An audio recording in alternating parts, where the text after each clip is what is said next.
So I did a first pass of trying to find my local colors.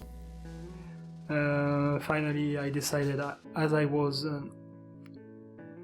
expecting it, I decided to let it go of a lot of this first texture pass that I did for the toad, which I believe is here.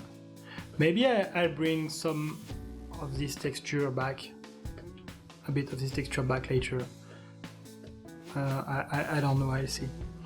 But I think right now it's safer to concentrate on the big shapes and make really simple statement at the shape level to make sure that the image reads properly. I really like this kind of magenta pinkish umbrella. I think it really helps in the storytelling I want to convey, to have this really bizarre character with hanging himself to this pink umbrella and fishing with a kid. I've also been messing around with the background, trying to decide if I really wanted to go for something extremely silhouetted like this, which really helps to make this character here read very clearly. But I'm not. I think I don't really like the issue I have right now here is I feel that all these textures in the background can become a bit messy and prevent the proper understanding of what is happening in here. And this is something I'm trying to achieve more and more now in my images, is to have the main statement to be extremely readable in the first 2 seconds. And I think here it really helps to make this statement very, very clear, which is the mouth of this fish who is going to try to bite into this kid. But storytelling wise, I think this blue sky, I see 2 issues. First, I think it's super boring at a color standpoint. So it's really big, blue, boring shape in the background, even if I'm adding some texture, clouds, and I don't know. I think it's a bit boring, so this is not really something I like to bring in this image right now. And also I think it brings too much hope and joyfulness in the overall background. So this is why afterward I tested this, which is closer to my initial idea. The initial idea I had with my value was to have like some sort of mid-gray in the background.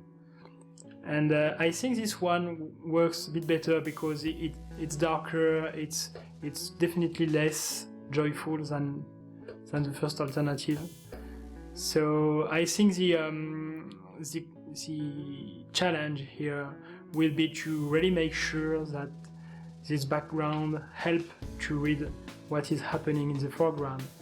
But at the same time, I don't want to simplify this background too much. I don't want to have like these characters that are existing in a separate, almost cutout space than this background, like we would have in animation.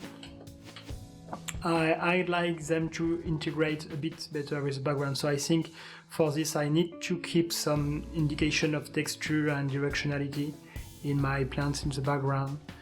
So yeah, I think this is what I will go for. The second point I noticed when I opened my document is that all my colors are way too much saturated, and this is something that happened to me all the time. I usually tend to oversaturate my colors, and this is often a struggle for me because once I'm used to very saturated colors and to the vibrancy of these colors, it starts to really become difficult to temper these colors down. So I will try to achieve it at 2 levels, at the local color levels. with the textures and so on, and also later in the stack, higher in the stack. So I think this depth that I crafted, this overall atmospheric perspective is I think it's too much monochromatic, so this is something I want to fix. I would like to keep some more color variation in my background, so I really need to do something about it, and to find which layers tend to saturate too much the colors and destroy the local colors and the variety that these local colors can bring to the overall piece. So this one is definitely responsible about that. So I'm going to desaturate that layer a bit and maybe turn it down.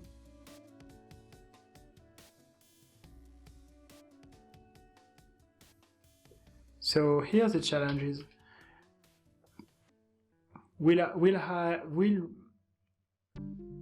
how am I going to organize the contrast around this umbrella? Do I want a lighter background, or a background which is kind of the same value but is going to read thanks to the hue shift?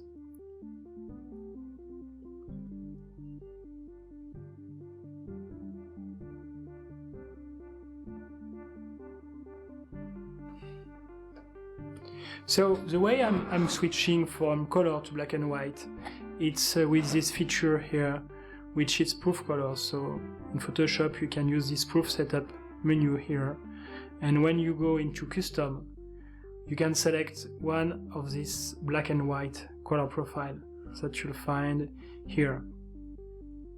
I think they all bring the same result. By habit, I'm choosing this 2.2 gamma, but really it's just a habit. I think they all achieve the same effect. And now with Ctrl Y, I can switch between color and black and white. So this is very, very convenient. And another nice thing that you can do is to use this window menu arrange and create a new window. And now I can take this window here, size it down near, for example, my navigator window, and use the Ctrl Y shortcut in this window here. So now this way I can have like both a black and white view of my image and the main color version. So this is also something very, very convenient.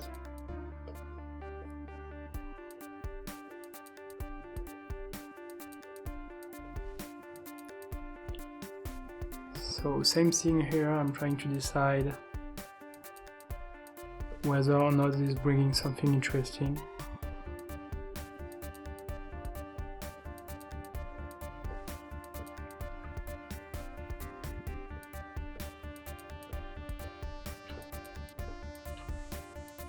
So these both layers are for the background which is painted. I'm going to let them just... Anyway, this one, what do I have in here? A small gradient also, but it's covered by the paint over layer. So just let's compare to what I had before. So I think now I shifted my values a bit toward a darker value. So now the umbrella is less readable at the value level, but it still reads very well at the color level. So I have to see how I can help this reading later on, maybe with painting some highlight on the grass in the background. I don't know. I'll have to try something. But I think right now it's more interesting because there is more color variety in the background. So it's going to be more interesting and less boring, because now I think this first version here tends to be more boring. I'm using this word for myself a lot. I think an image you don't want, obviously, I know you know this, sorry for stating it, but you don't want your image to feel boring at any level. So sometimes it's important to design resting area in the image, so the eye can really focus on what matters. For example, this big blade of grace in the background, they are more quiet, there is less details, less texture, so it's more of a resting area. Same thing maybe here in this background. And yeah, this rock, I think I don't want to over texture this rock, so they can stay quite yeah, they can act as a resting area too.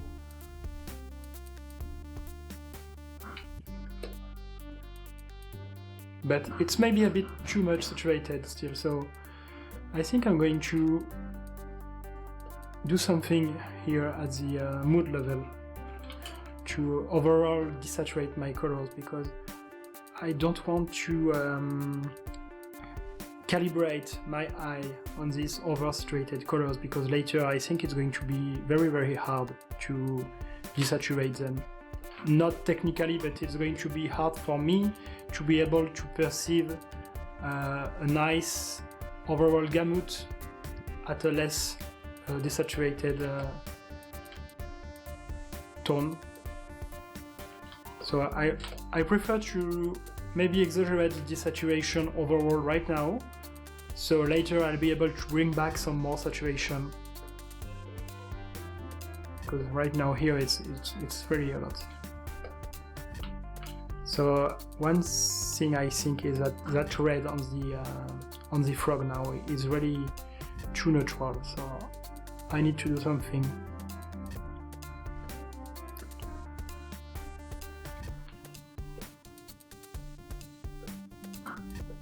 So I'm going to switch off all this layer to see what I have without any interaction. So as I said before, sometimes it's really difficult to obtain some color combinations or some kind of materials only by using this simple combination of this lighting layer on hard light and this underneath local colors layer. So for example, if I'm trying here to select maybe just the reds here and bring like a super saturated layer just to see.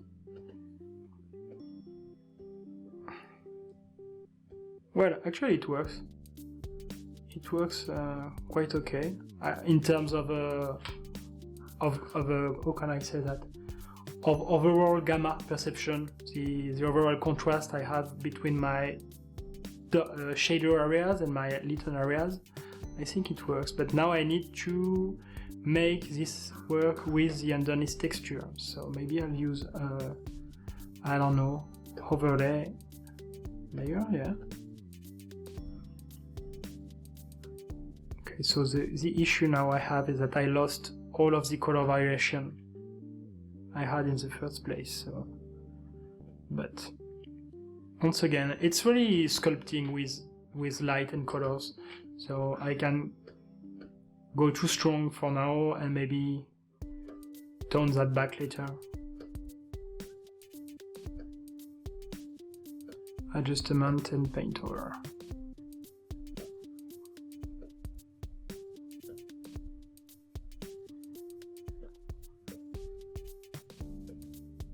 I know this depth is going to be quite challenging to manage. Right now it's still, I think, way too strong.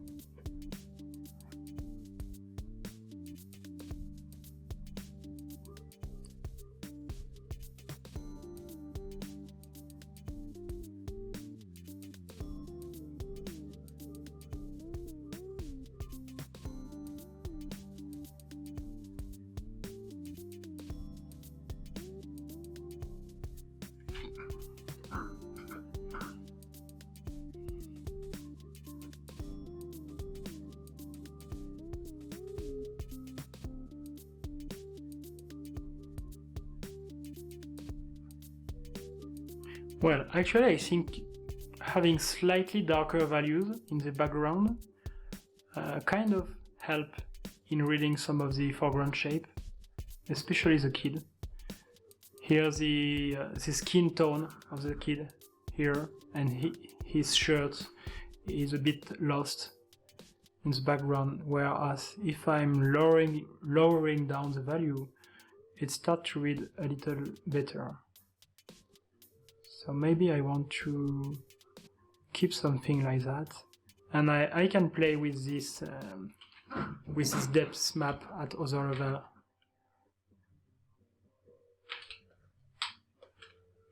Let's see, before, after. Yeah, I think this version reads less. Right now it doesn't read as well as this one, but I think the subtlety at the color level are more interesting.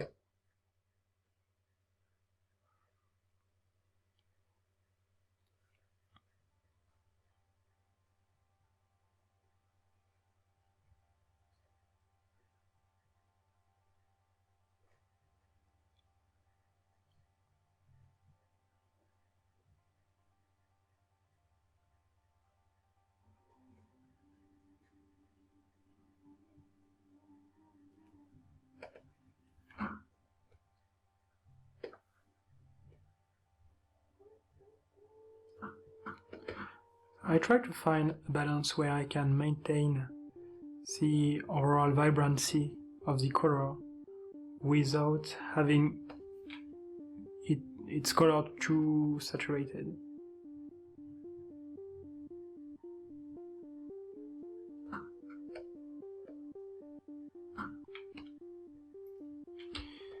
Yeah, and now I need to do something for the underneath layer, because I think I lost quite of the interest, a lot of the interest of the initial texture pass I did.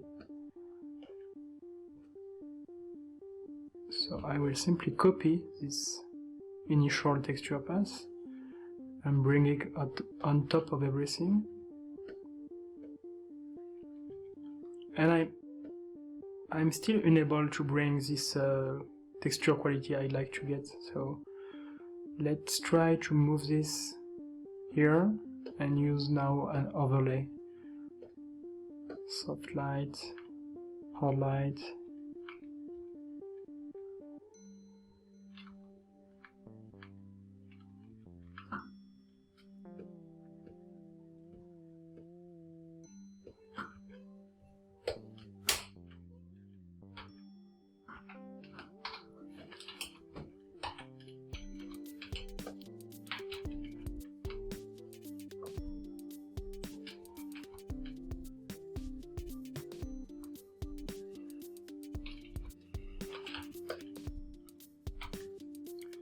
I'm going to remove with Ctrl Alt click, remove the red selection and use a mask.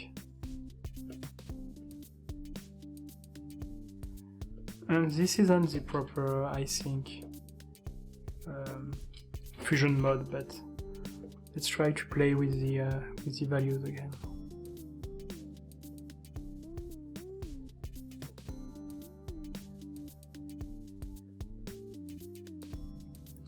Dark. It's less of a darker shade like that, but I want to bring back some of this texture quality. So let's try to maybe desaturate this or shift. No, it wasn't the proper. Maybe just desaturate a bit. Completely. Yeah, I think this is this overall texture underneath is killing a bit of the interest. And I think I don't have. Yeah, it's funny. It's funny because it's acting, but not that much. Not that much, sorry. Okay, no big deal.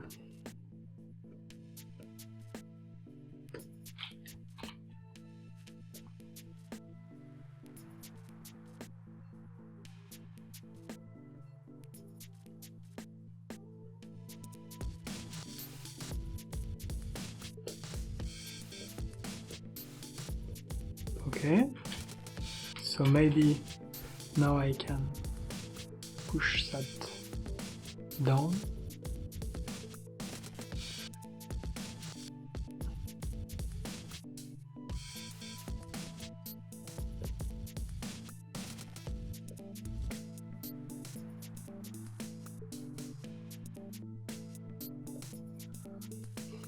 Not easy to find the proper balance.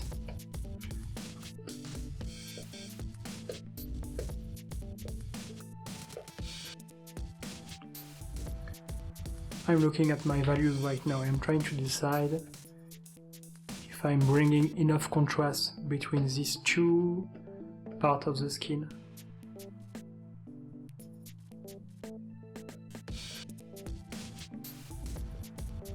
And now it's a bit strong.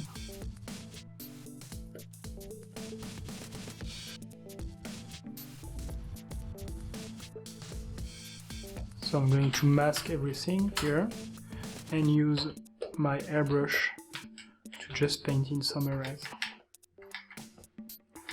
Just to bring back some of these texture indications that I was liking in the first place.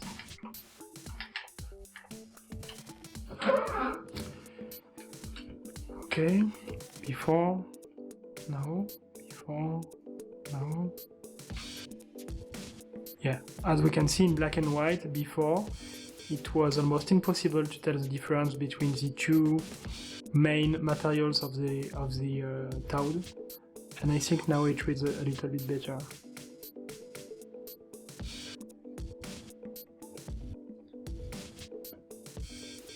Oh yeah, that's why something was missing.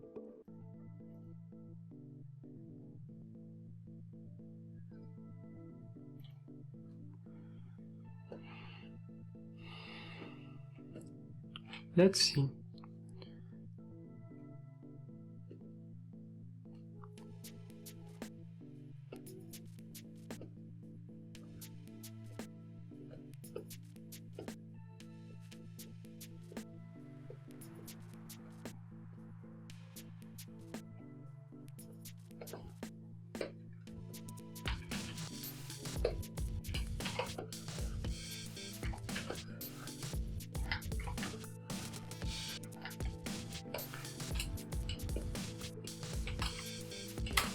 To mask everything again, mask, only select the towel,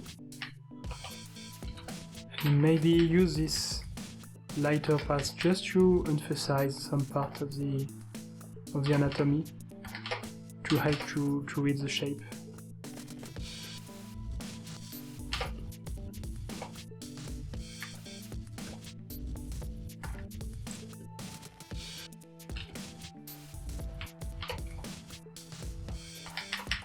Okay, so maybe it helps a bit to understand what is the shape of the neck underneath.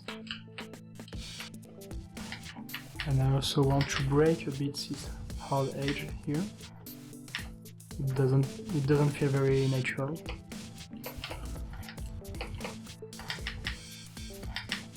Yeah, maybe emphasize the lips a bit.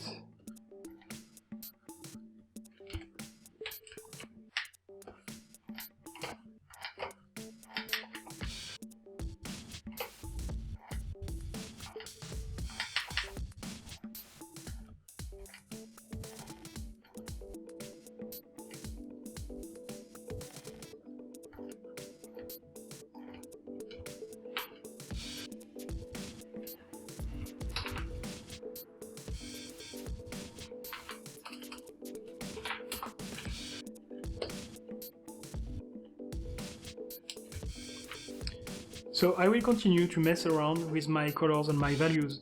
I think overall right now I'm closer to what I want, definitely. But now that I brought back a lot of contrast in many elements, it starts to be difficult to read again. So I will need to really work attentively now on my background to make sure I'm organizing the values in the background in a way that really helps to read each of these elements. So this is what I'm going to do right now.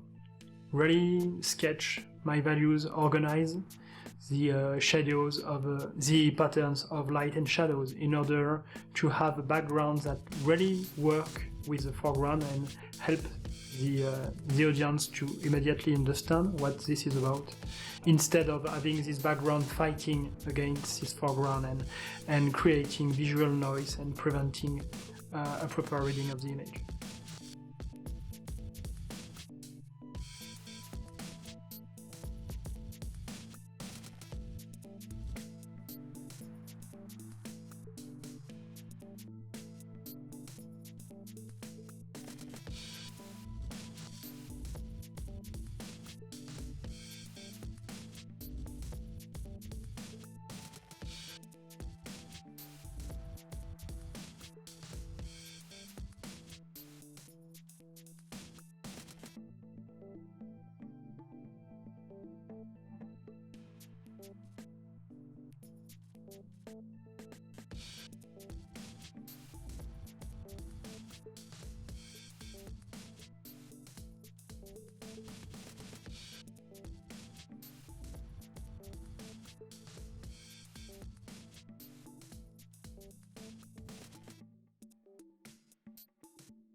So I continue to try to reorganize my values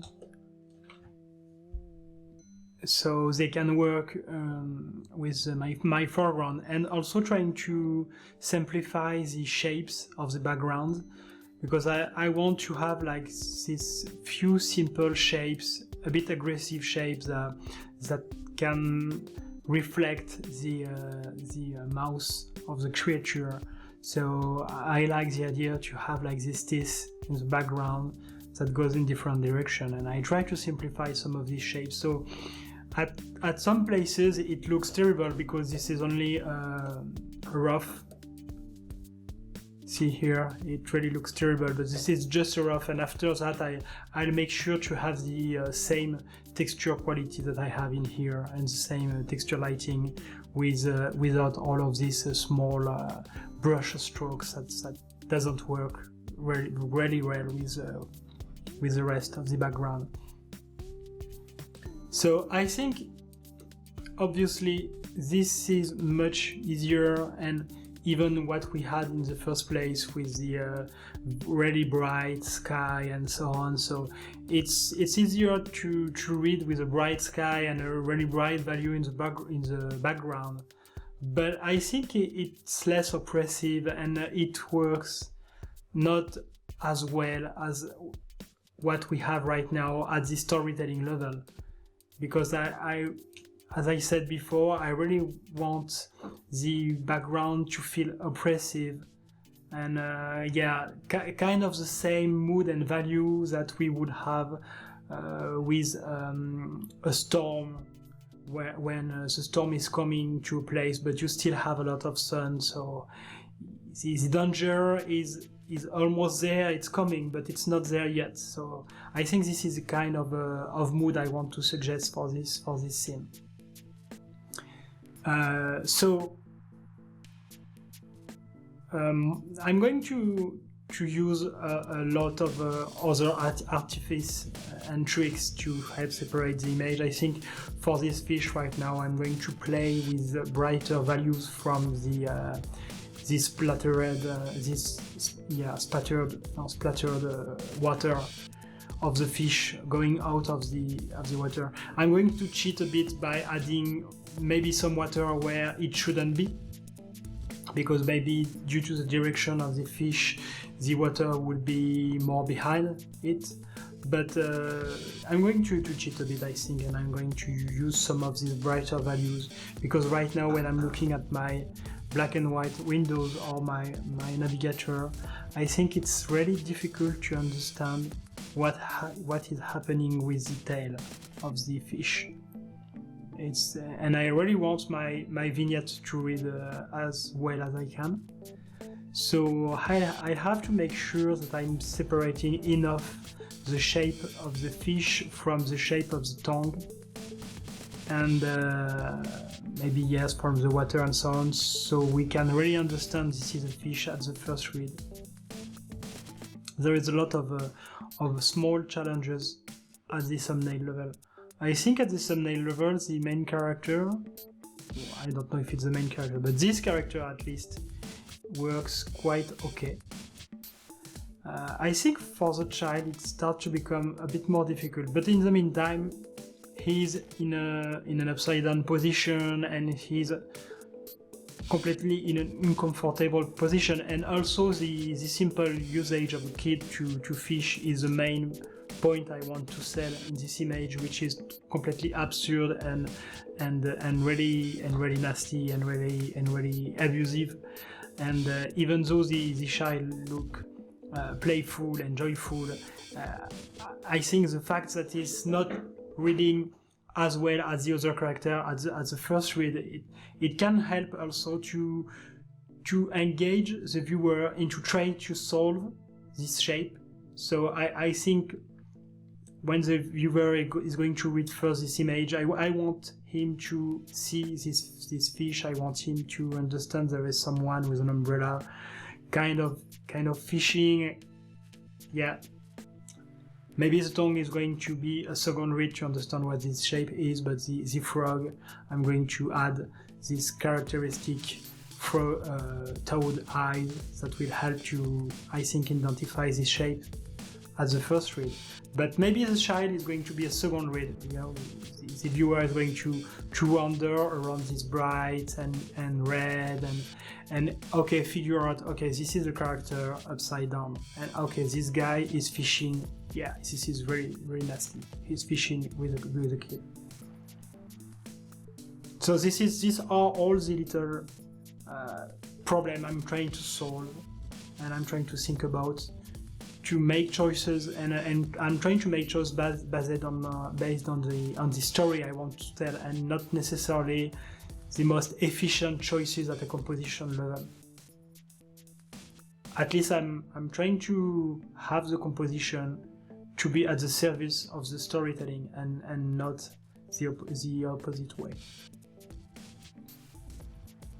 So yeah, let's get back into time-lapse mode.